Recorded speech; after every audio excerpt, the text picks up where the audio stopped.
everybody. Oh my God, I got a smooth brother on the channel today. Oh man, I know he know what he talking about.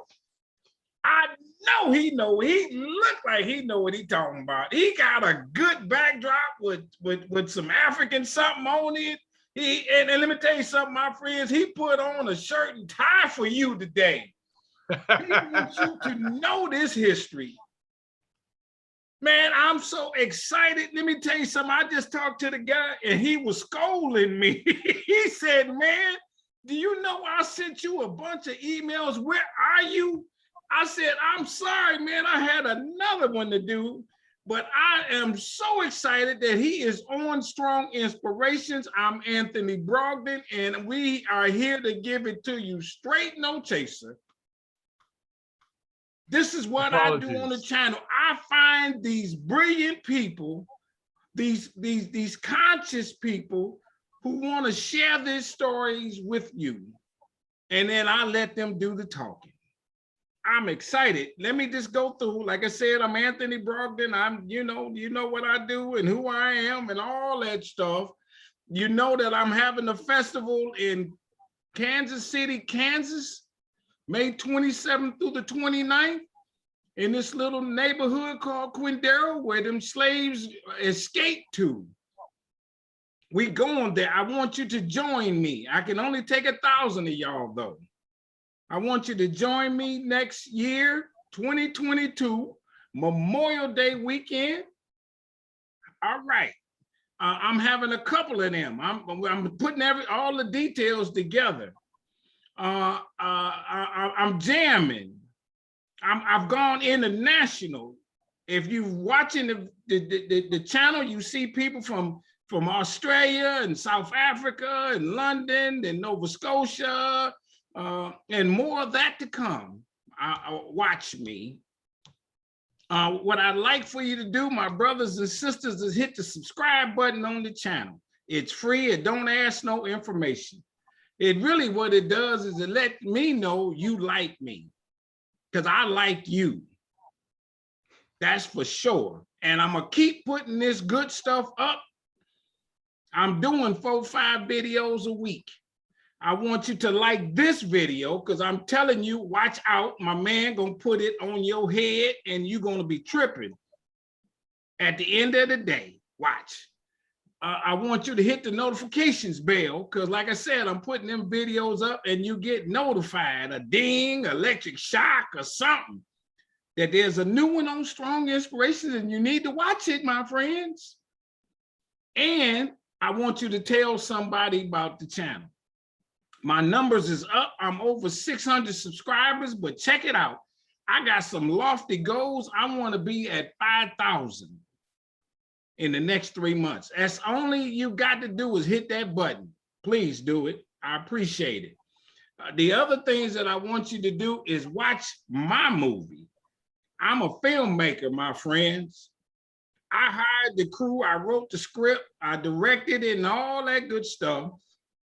On the rise of Black business in America, the name of my film is Business in the Black. And if you in business, you know where you want to be, is in the black, not in the red, in the black.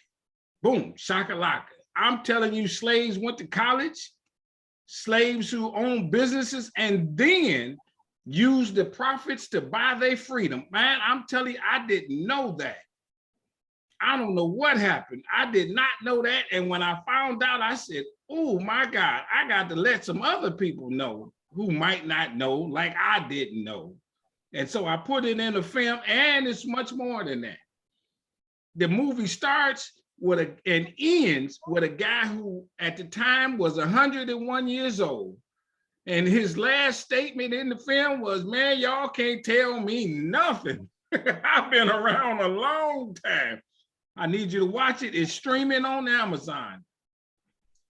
And I am so concerned about y'all learning this stuff that I wrote a book. It's called Black Business Book. It's got over 200 facts, similar to the movie, but more thorough, more facts. I cover more. And I give it to you in the simplest form. I don't do nothing but give you the fact. I don't add no commentary.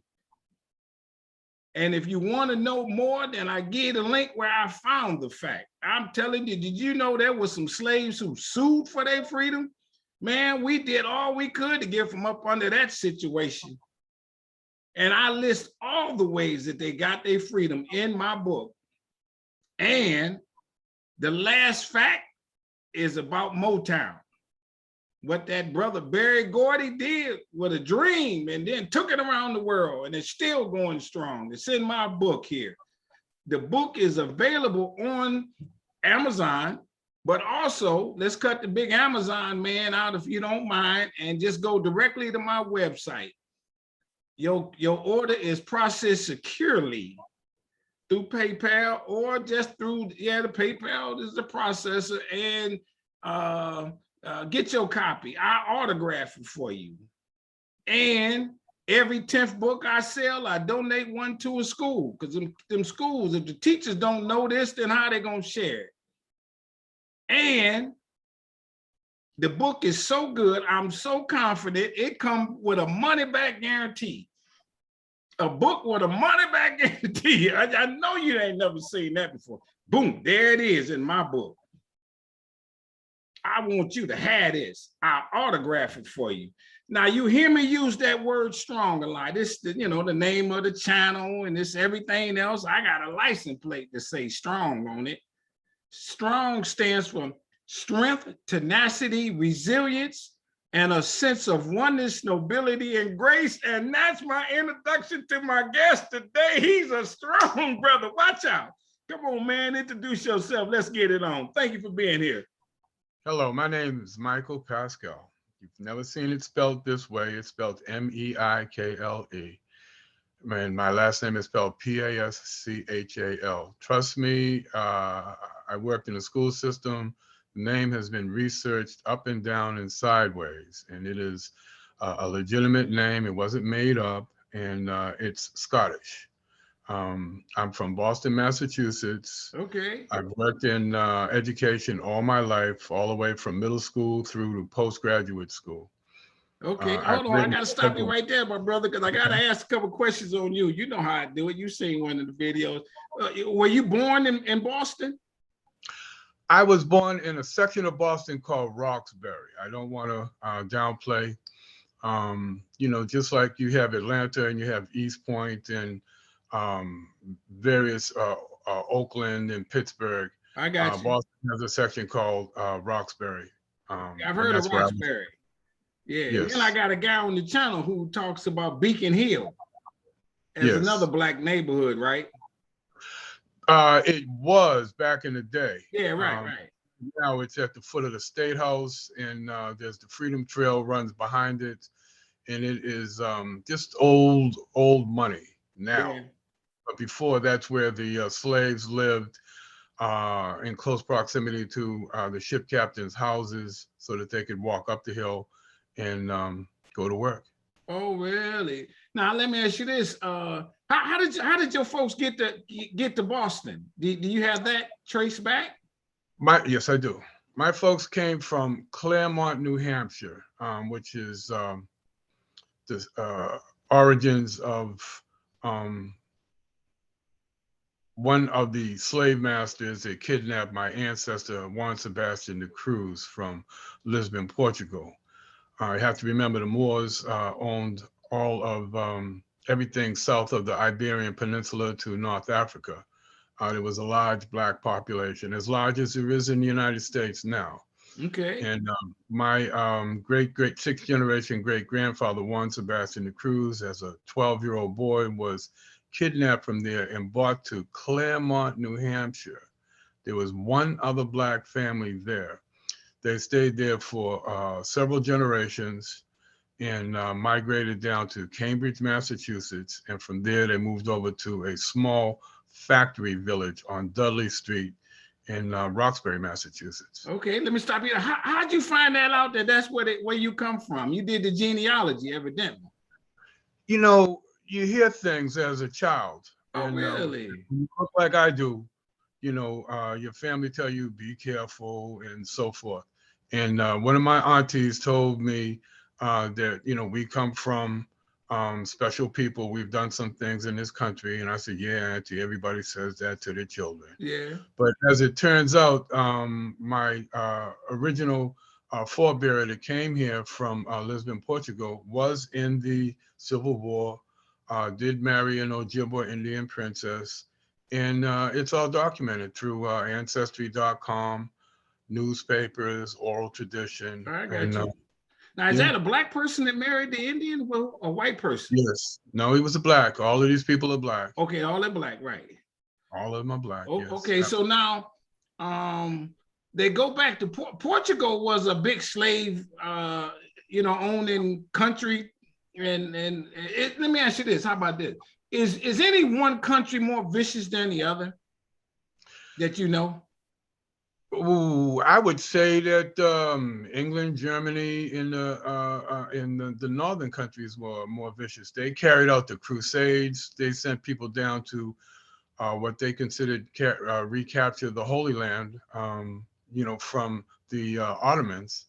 And the Ottomans were a people of color who ruled basically 85% of Europe for like 800 years, Oh, all the way up really? until they finally got beat back to North Africa, same year as Columbus allegedly left for the New World. Yeah, they ruled. They ruled for 800 years. Were responsible for creating the ships that allowed the long distance voyages. They Hold on, let me stop you right there. These are black people, or these the white people that did? Black people come in a lot of colors, so these were people of color, Okay, brown, Nubians, olive complected, okay. just as you see in the Middle East now. Yeah, they were people of color. And they built the ships? They redesigned the low draft of the ships to have a deeper draft, which enabled them to go further out into the ocean. Now, you have to remember, people always knew that there was land, which we call the United States, the Americas. They knew it was there. I mean, what we hear in our history books is just nonsense, but getting there was a difficult proposition. So these Ottomans actually redesigned the boats so that they were able to make the long distance voyage. Yeah, Oh, oh. they did a lot of things. That's interesting, because I got a guy on the channel from an organization called Diving with a Purpose, and that's what he says. He says their ships were the best of among all the Europeans. Oh, absolutely, without a doubt. He So, also says because they kept very good records, that's how we really know what a slave ship looked like and how they stored, for lack of a better word, the enslaved or the kidnapped. so what we get is really homogenized, and not only did they redesign the ships, they also enhanced the mathematics. They were responsible for the first libraries. The art is still there. Of course, trying to get Portuguese people, the white-looking Portuguese people, to admit that their heritage comes from a people of color is next to impossible. Yeah. Now is the enslavement and I'm better than you, I gotta do something to you to make you under me. Is that really just the basis of racism, or is there some other dynamic that makes back in those days them people look at it like I gotta capture you and then treat you this way? It's all about money. Doesn't really have to do with color. Oh, really? It had to do with money. Because I mean, Dumas and Pushkin, these were all black generals in France and in Russia. Literature. If you could do a thing, if you was a physician, a writer, a dancer, if you could do a thing, nobody cared what you look like. Oh, You know, really? no, not at all. Now, what happened with my forebearer was he was on the wharf in a New England sea captain, Frederickson, who was just going up and down the coast selling nails and hammers and whatever he could buy cheap and sell for more somewhere else. and he happened to run into this little boy who was wandering around the wharf. You have to read the book to find out why the boy was there. And he started asking this, these pedophile type questions. Where's your family? Where's your parents? Have you ever been on a ship like this? Would you like to see how it works? And he lured the boy onto the ship and talked to the boy. And before the young man, Juan Sebastian de Cruz, knew, he had been spirited out into the ocean on this ship, never to see his home again, never to see his family again. As a matter of fact, he stayed with this ship captain, which is called the Stockholm Syndrome, for virtually the rest of his life. Yeah. Wow, what a story. Yeah. And so, but the ship captain doesn't go down to the southern part of America. He stays on the East Coast. So he doesn't own a plantation, or am I wrong about that? He owned, in the North, they were called farms. And he owned the farm, and his heritage, Frederickson's heritage, was from a ship-faring family of merchants who had warehouses and farms, and a legacy of the family going into seafaring. And in seafaring, it's all merchandise. They would go someplace, buy something, no matter what it was. They would buy it for cheap and sell it for more. And that's how they made their money.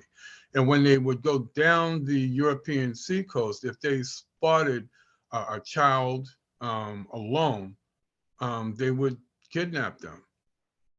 My ancestor was not the first person that Frederickson had kidnapped and molested, which is how one of the things that I discovered just sitting and mulling over the paperwork, saying, how is it that nobody asked any questions? And I found out that Juan Sebastian had been put in a family that worked on the farm of Frederickson, and passed off as one of these people's children.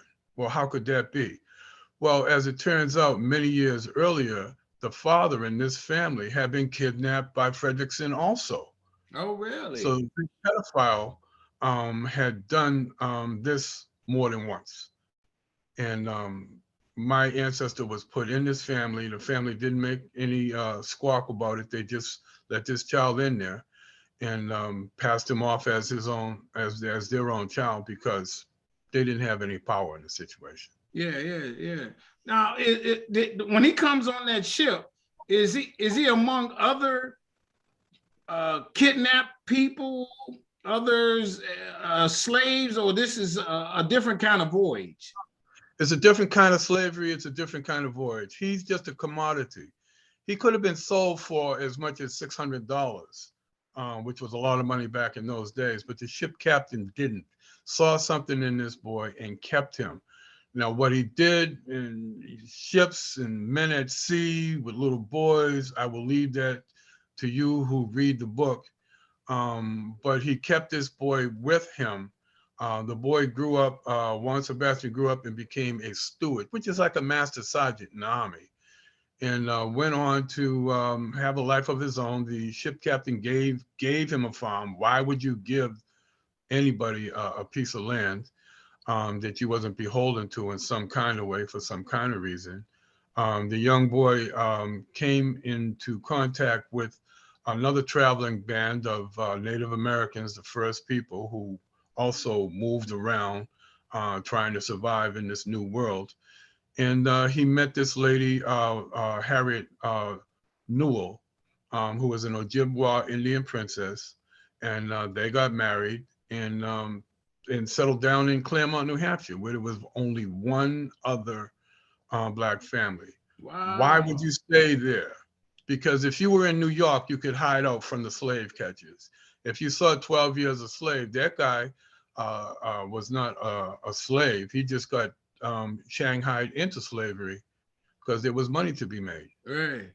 Now, let me ask you this. What kind of documents are you seeing that's kind of giving you this?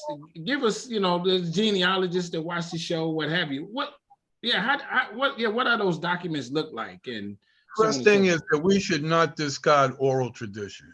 And I was told something by my auntie when I was a little boy, and I discarded it for many, many years. Then my auntie died in an oral narration from a lady named Vivian Washington, who belonged to the other Black family that lived in Claremont, New Hampshire.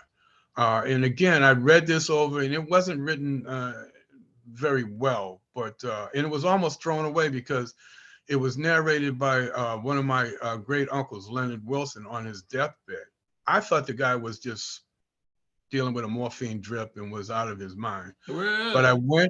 I went and I did some research in Dogpile, an early meta search engine, and I started finding that the things that Leonard Wilson said were actually true. One of the things was he said that Juan Sebastian had been in the Civil War and had been on a ship called the Agawam. And when I researched that and found that out to be accurate, I put much more effort into finding documents. So I used Ancestry.com, the Army Naval, it's a resource for people who are in the Army and Navy on Trapello Road in Lexington, Massachusetts, has full-blown Ancestry.com. Not what you get when you sign up for it. They have a much more powerful, and they have research people. So I mean, I had driven past this place for years, and I stopped. Really? Oh yes, just so many things just happened, just serendipitous. I stopped in to find out about my uncle who has the same name as me. I wanted to know where he died. Was killed in Korea, and a whole another legacy opened up. And I started researching Juan Sebastian. I found birth certificates, death certificates, marriage certificates. Really? Oh, absolutely. And you will find that a lot of these people who documented who lived where, how many people were in the household, they weren't very educated. They misspelled names. They put people down as being white who were Black. They put people down with names that were misspelled. So, I mean, I Yeah. had to do a lot of research. I had to do a lot of sitting down and ciphering and pondering. I spent a lot of time. How about this one? This might be a question of your mind. Did any, and I know it probably did anything make you cry? You know, something shocked me. I was trying to find out how was it that Juan Sebastian was able to be placed with this family without anybody asking any questions. Where does Black Kid come from? Okay, and I had a What was he death. dark complected? Nah, he was not. He was fair. He looked like me. So maybe he could play to be white. Yeah, he probably could not play to be white, but he certainly, he wasn't Nubian by any stretch of the I got you. imagination. But I looked through these papers that I had on my desk, just sitting there for years. One New England evening, snowy, cold, doing nothing but looking over these papers. And something clicked. I said, if this guy, Fredrickson, was a child molester, and I know a little bit from my background that child molesters don't just strike once, who else could he have fallen prey to his molestation? And it dawned on me, the father of the children that Juan Sebastian was placed with.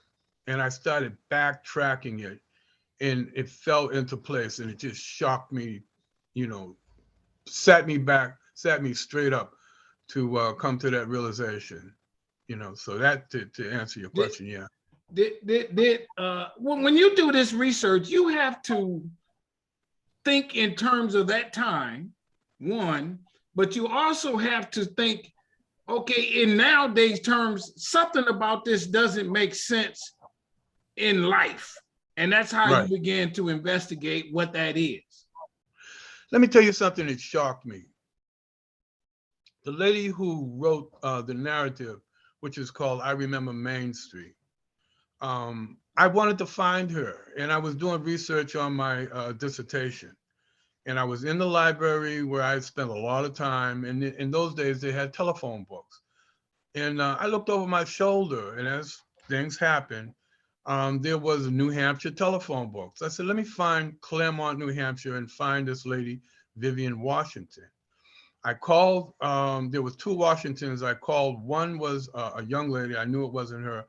other one was obviously an older lady. I could hear from her voice that she was an older lady. And I started asking questions about Leonard Wilson, who had narrated the little pamphlets.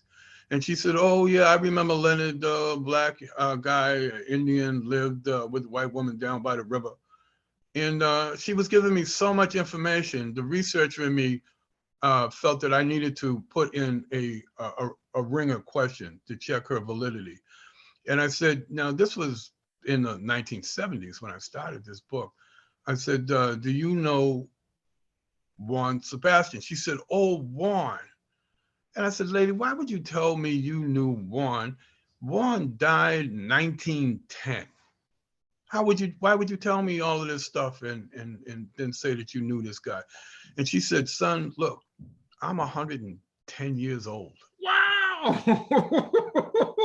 Boy. Oh, I got an instantaneous headache. And the thing about it was I researched her, Catherine Edwards from Claremont, New Hampshire. They used to do a thing where they would honor the centenarians. They would give a cane to everybody who reached over 100 years old. You used to see that in morning TV. Yeah. And she put up a stink when she got to be over 100 because they were only honoring men. And she wanted to be honored, and she was. But what happened was it was put in the newspapers and it was documented that she was over 100 years old. In those days, she was, I don't know, 102, 103 years old, and it had her whole family listed. So I was able to validate that she was as old as she said. Yeah. And she would have been about 12 years old when Juan Sebastian died. So that sat me up. Research is phenomenal. Yeah. When you did this, do you think that he ever tried to escape? You know, Or he wouldn't have known where to wondered, go or anything, maybe. he did. I wondered why he never went back to Portugal, and I think he was ashamed that he had been molested. You know, and I think that he was dealing with this Stockholm syndrome. You know, where you stay with the person who has been actually captured you, tormented you, tortured you. I mean, who was that? One of the oh, I wish I hadn't started that Yeah, conversation. yeah, Can't remember the people's names. yeah, Um, but anyway, it was one of the ladies who was kidnapped by yeah. the group. She was kept in a closet, Right, right, and when they finally found her, she wouldn't give the people up. You know, and it became a whole thing, Stockholm syndrome. right, right. So he never went back, and you know. Now, what did he get an education? He became a ship steward. So his education was learning all about how to handle the storage things, the things that were stored on the ship, how to get enough food so that people, you know, wouldn't starve on these voyages. So he, you know, as back, we're talking about back in the 1830s and 40s now. These people got the education that they needed from doing what it was that they did, and he became a ship steward. Did he have kids? He had 8 children, and as the book goes, his wife Harriet divorced him because he kept going back to sea. It seemed as though every opportunity that he got, he shipped out, but when he came back, his wife got pregnant. Now, one of the things that We can laugh at that one. yeah, we can laugh at that one. But one of the things that intrigued me is that these guys who work on ships, who are sailors, they get a ration of rum. So my take on it is that he probably, after all of those years, he probably had a drinking problem, and Did he? What do he you probably have had an a hard idea? time. Do you have an idea where the ships went? Was it a usual route, or they might have went back to Europe, or what? I actually wasn't able to find that out. I did a lot of research in the Fitchburg Library, and I was getting help from the librarian. and things was going along well. I was able to get insurance manifests on Frederickson's. It showed that he got lured out of the comfortable life of retirement to do one more voyage, and his ship got caught in between ice floes, and he died out at sea. But what so happened was that the library was being refurbished, and it was shut down for a couple of years, and I lost track of a good resource. Did you attract the his enslaver, the kidnapper's family? I tried to contact them several times, and I didn't get anywhere with that. I found out who they were, and then I started wondering, if I fool around with these people, am I going to get sued? Because what I'm saying about their ancestor is not, Yeah, right. So after a while, I just let that go. But you found them. You sent them you gave them a telephone call or sent a letter or something to them? Email. I emailed them several times. I found them. Are they in the same city, or they're in New York? When he gets older, the guy finally lets him go and live on his own and that kind of thing like that, because he gets married. Right. And the guy Frederickson actually gives Juan Sebastian a parcel of farmland, which the family kept up until the 1960s. And as so often happens, they didn't value the land as much as they should, and they sold it for relatively small money. When I went up there to do research, we were able to find the property, find the house, and find the documents that showed who the land was sold to. He would be your what? Your great? It goes back like 6 generations. So I mean, it's great. Do you track his kids? One of the things that happened with the documents, now Juan Sebastian he probably wasn't an easy guy to get along with. I think he had a drinking problem, and he liked to be out at sea. Okay, yeah. And he had 8 children, and I think his wife got tired of him leaving her in Claremont, New Hampshire, by herself to raise these children. And she moved to a neighboring town in Vermont. Okay, and as I looked at the census documents, I found, that Juan Sebastian actually had taken up with another woman and may have had as many as 5 more children with her. Yeah, Claire Bell. Yeah. And it was interesting. I mean, it's funny. A lot of times the documents are right there before your face. Yeah. And you need to see it and understand, decipher what is being said. A lot of this stuff was handwritten. The handwriting was poor, but it's the original documents. And if you take your time, a little magnifying glass, you'll be amazed at the kind of things that our forebears got themselves involved with. Do you think that there's some trait in him that's in you? I've heard people say that. One guy, he said, my great-great-grandfather was a carpenter and I like architecture or something like that. You know what I'm saying? Is this? Yeah, I find there's a lot of people in my family that are alcoholics. Oh, okay. That I think that trait may have come down through the generations, but everybody went up until, I don't know, recent time, Vietnam, everybody went into service. Everybody had, all your uncles, they all went into the military. And Juan Sebastian went into the military. And from what I could discern from the documents, was lured into the Civil War by hearing a speech by Frederick Douglass in, I should have, one of the port towns in New England, New Bedford. Do you find out where he fights? Does he actually see combat? He actually sees combat, and he was actually taken to a hospital in Norfolk, Virginia. He was in the Battle of the St. James River. He was on Agawam, which was a low drafting ship, which went down into these creeks and bogs, and people were dying from what was called worm fever. And he contracted worm fever, was taken to hospital. The mortality rate was very high, but he survived. And all that is documented. It's all in the book. Yeah, yeah. I was gonna ask you to show the book. Yeah, yeah. I was gonna ask you. Yeah, we're gonna plug the book here. I love it. There's no question. Let me ask you this: Did he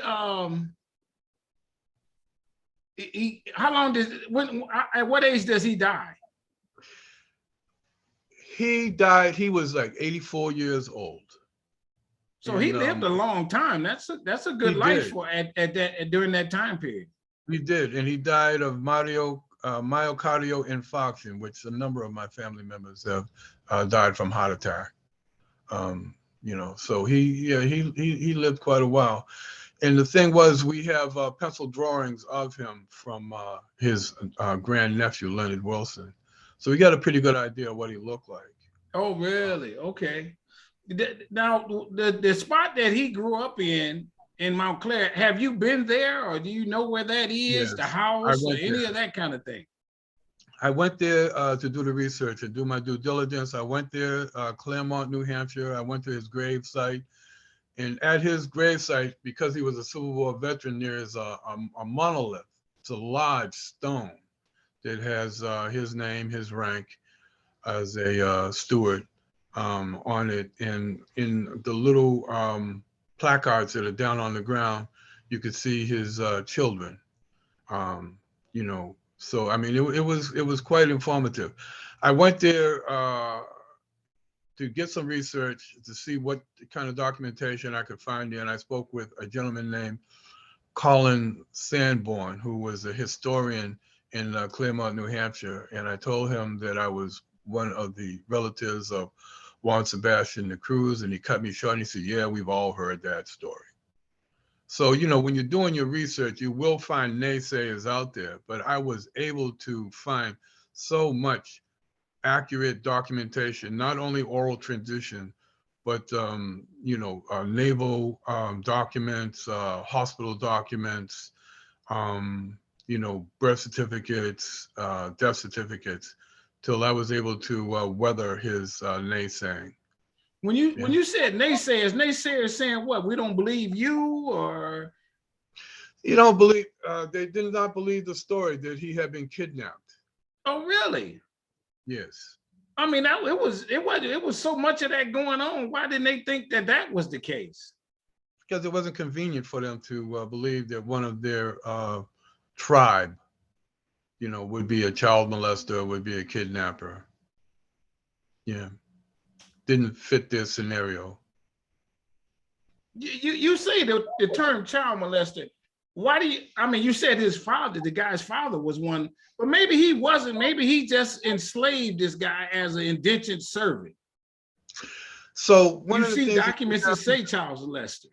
One of the things that you have to do is to follow the logical chain. Okay. Okay. In the logical chain, in people who were seafarers in those days and out at sea, away from their family for months, the whalers were gone for 3-4 years. What did you do? I got you. Okay. And so there were no women along the routes and all that other stuff. Oh, no. I mean, we could say a lot of things, but this ain't that type of a program. I got you. So yeah, that's the logical train of conclusions. I wasn't standing in the room to see anything, but yeah. Why would as you have written the book, what you did was you compiled all your research, and that is what the book is for the most part. Absolutely. It is creative nonfiction. In the creative part, when you are trying to put a person in a place, let's say I'm trying to put Juan Sebastian on the wharf where he was kidnapped. The backstory, how did he get to the wharf? Well, the wharf is tangential to where people went to do commerce. farmers went there to sell their goods. Sure, So you sure. can logically assume that this kid came with his family to the Prax where they went to sell Sure. their goods, their wares, and he wandered away from them. Okay. The wandering away part is documented. The creative part is, well, how did you get there anyways? You didn't live there, you know. And so what I did was I researched what life was like back in the 1700s, and I played it forward to the 1800s to where my ancestor, you know, would have been a small child. Yeah. So when you, how long did it take you to write the book after you had the research? Were you kind of compiling it and saying, I'm gonna put this in a book, or you just took it and started outlining the chapters and that kind of thing? I never thought that I was going to write a book. I Oh, was really? right. You know, I was writing love poems to my wife at that time, and I had gotten a whole. You know what we do? I had gotten a whole stash of pretty good poetry, and I had it on my computer. And I showed it to one of my colleagues who had published like 8 different articles, and said, "Oh, this is pretty good. You know, how many do you have?" And I shared it, and he said, "We can get this published." I said, "Oh, really?" And Okay, I love it. that opened the door. That opened the door.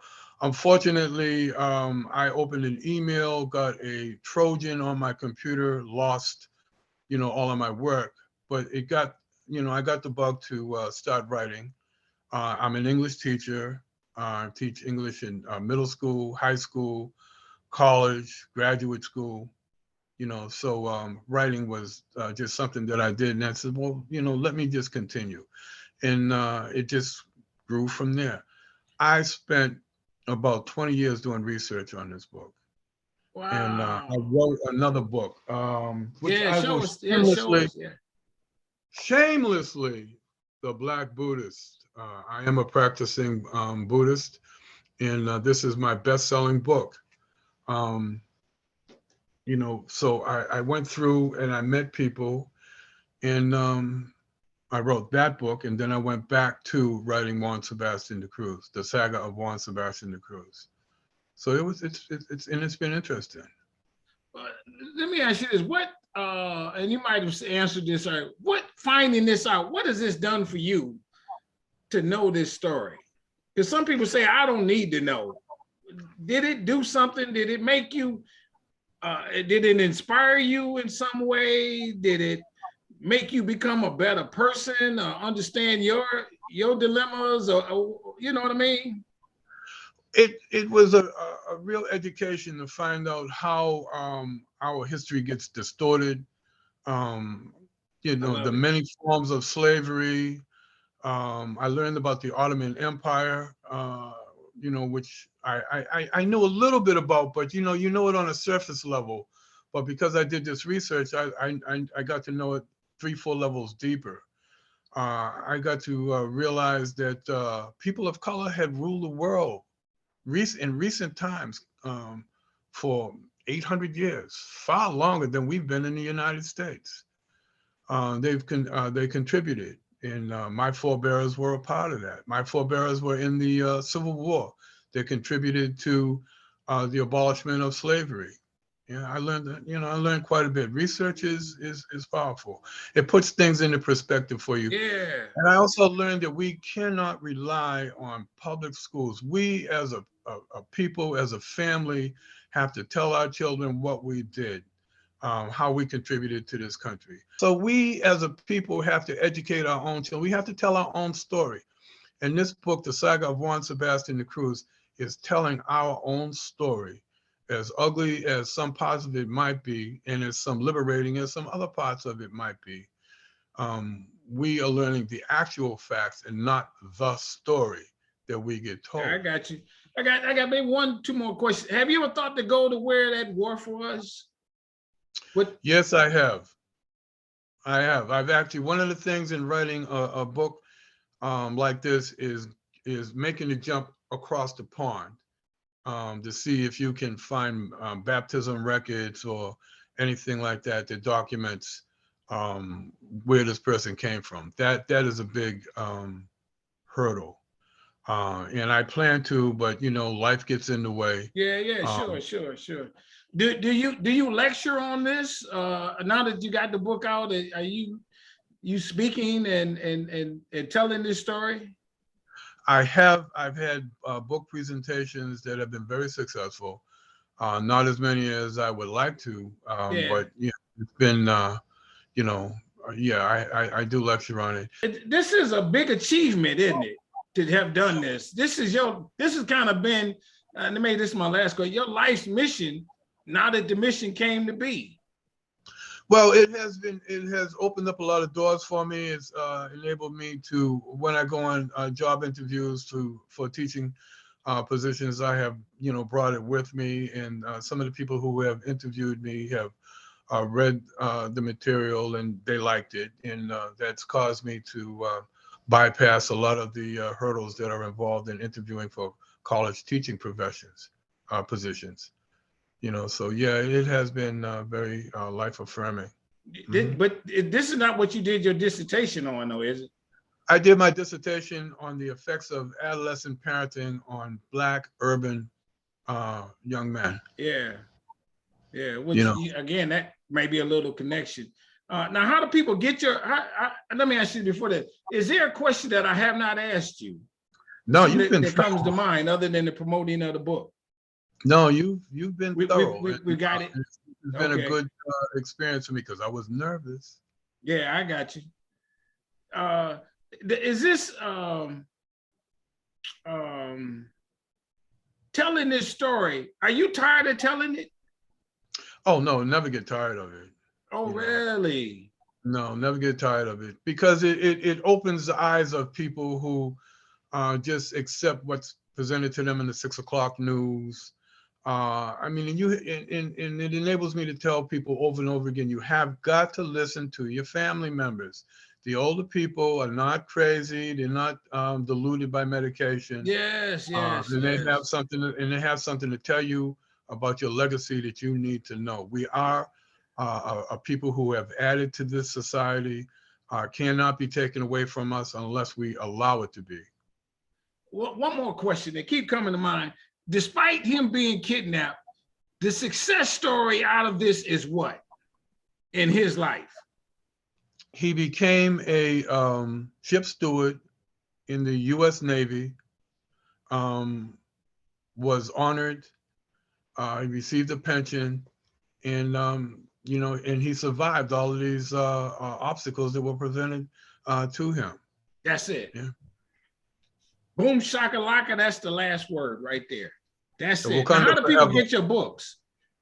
My book is available on Amazon.com, Barnes and Noble.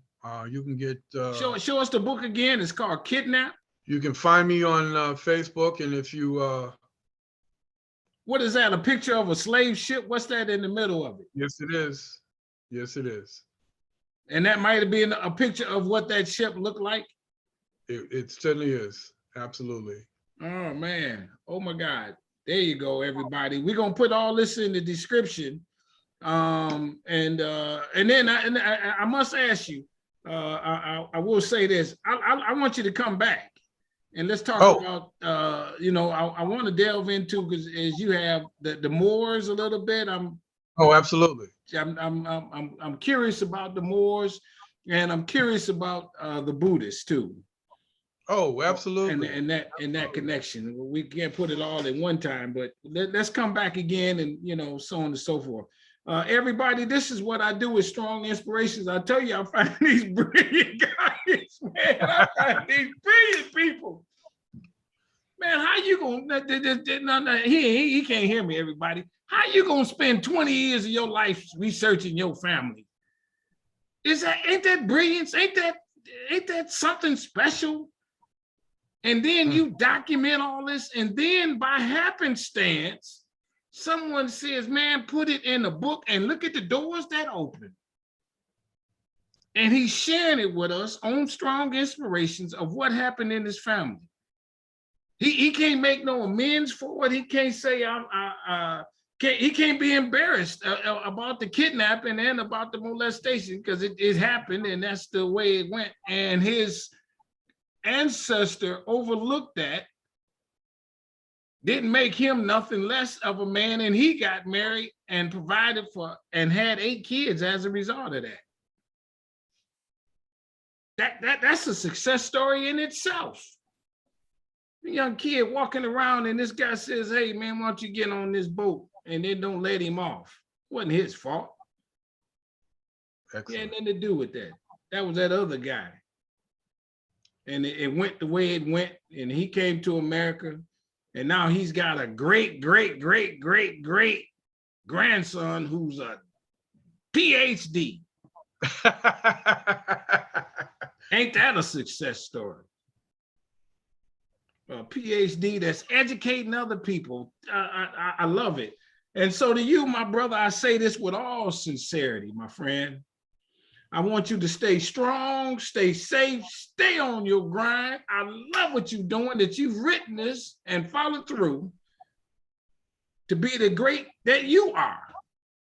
And you sharing these stories. You come on this channel, and everybody hit the subscribe button. I keep giving it to you. And I'm gonna keep giving it to you because I find people that they want to give it to you. Hit the like button on this video, because I know he done told you something to make you sit and say, I know it did. Hit the notifications bell and tell somebody about Strong Inspirations, where a Black history lives. With that, I'll say bye-bye. We out. Peace. Till we see you again. Thank you for this opportunity. Thanks.